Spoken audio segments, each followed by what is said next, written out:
abadi hingga kiamat. Show.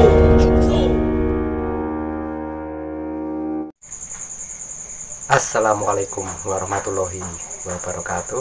Apa kabar semua? Yuk kita sama-sama belajar agar kita semakin bertambah pengetahuan dan ilmu.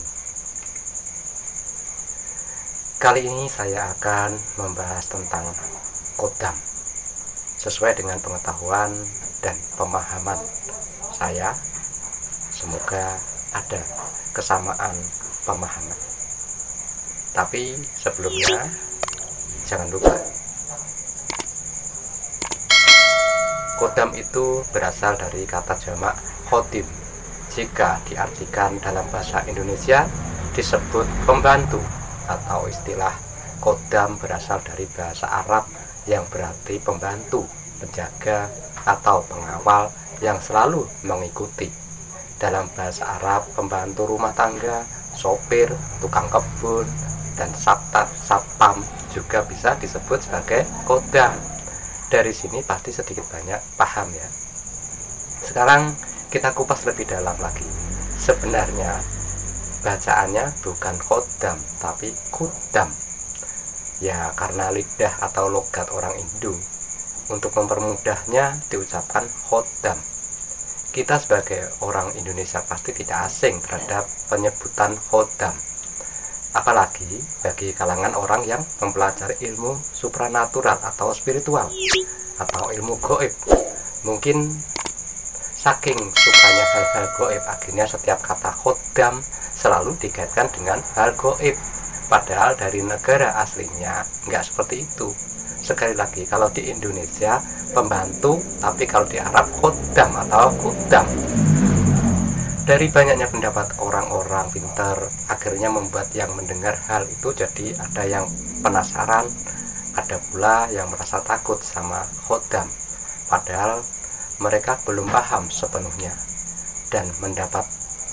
Dan pendapat para orang pintar itu pun tidak sepenuhnya benar, bahkan sampai sekarang masih jadi kontroversi. Tapi di sini akan coba saya kupas menurut pemahaman yang saya pelajari. Di para ulama maupun para orang yang sering membahas soal ini, di antaranya mengatakan bahwa Qodam itu dari bangsa jin. Tapi jangan langsung berpikiran dangkal sebelum kita kupas. Kalau menurut keyakinan saya, Qodam itu ada dua, yaitu Qodam jin dan malaikat. Qodam jin masih dibagi dua, yaitu Qodam jin mukmin dan Qodam jin kafir. Sedangkan Qodam malaikat seluruhnya ditugaskan membantu manusia.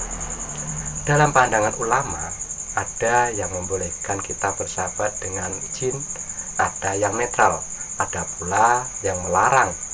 Tapi maaf, saya tidak mau mengusik pendapat mereka. Semua orang sah-sah saja dalam berpendapat. Namun ada satu hal yang harus diketahui, sesungguhnya mereka tidak melarang. Hanya mereka semua khawatir kalau kita mentuhankan Qodam daripada Allah dan berakibat syirik.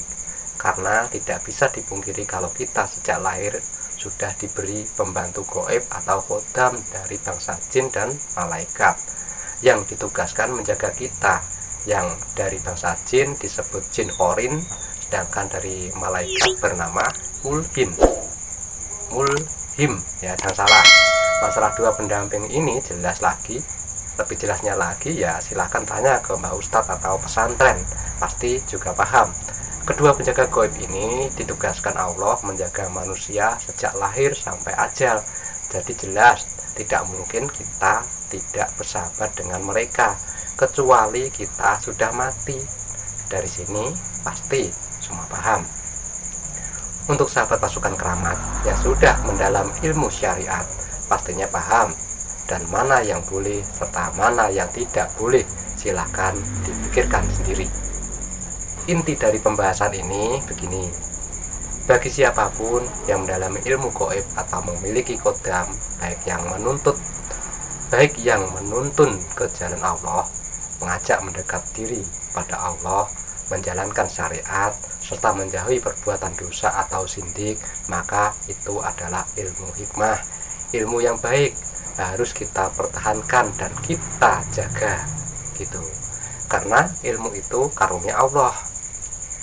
Sebaliknya, jika kita memiliki kodam yang sifatnya malah menjerumuskan kita ya, menelantarkan iman, menjadikan kita sombong, membuat kita semakin menyekutukan Allah, saya sarankan ini segeralah bertaubat dan mendekatkan diri pada Allah Subhanahu wa taala. Karena menurut saya yang menjadikan kita jauh dari Allah bukan ilmu tersebut, namun cara kita di dalam menerapkan ilmu. Karena ilmu itu antara musyrik dan tidak itu sangatlah tipis. Baik dan buruknya ilmu tergantung bagaimana kita memanfaatkan ilmu tersebut. Marilah kita menggunakan ilmu kita sesuai dengan syariat. Jadikan syariat sebagai landasan untuk mencapai makrifat. Demikian yang bisa saya uraikan, semoga bermanfaat. Sekian dari saya. Wassalamualaikum warahmatullahi wabarakatuh.